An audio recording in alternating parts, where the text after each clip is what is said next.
Les Français sont dans une attitude assez perplexe vis-à-vis de la campagne électorale qui a été mise sous le boisseau, si je puis dire, pendant des mois avec du fait de la pandémie et du regain de circulation du virus. Et au moment même où nous commencions à nous débarrasser de ce virus, il y a un événement international majeur, la guerre en Ukraine, qui est venu là de nouveau percuter la campagne électorale. Donc cette campagne électorale n'a pas vraiment lieu, elle se passe dans des conditions très différentes d'habituellement. On voit, nous, dans nos enquêtes à l'IFOP, que l'intérêt des Français à la même période, à la même échéance de l'élection est nettement moindre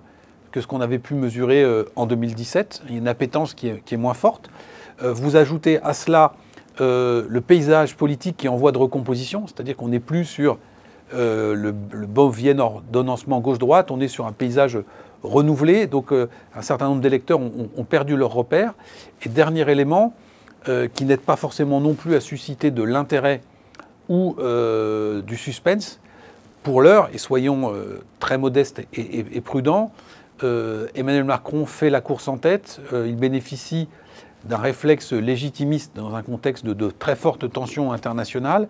Et donc, au moins pour l'issue du premier tour, le suspense semble assez limité, ce qui n'aide pas forcément une partie de nos concitoyens à s'y intéresser et qui les incite plutôt à estimer que les jeux sont faits et qu'il n'y a pas lieu, encore une fois, d'y prêter trop attention.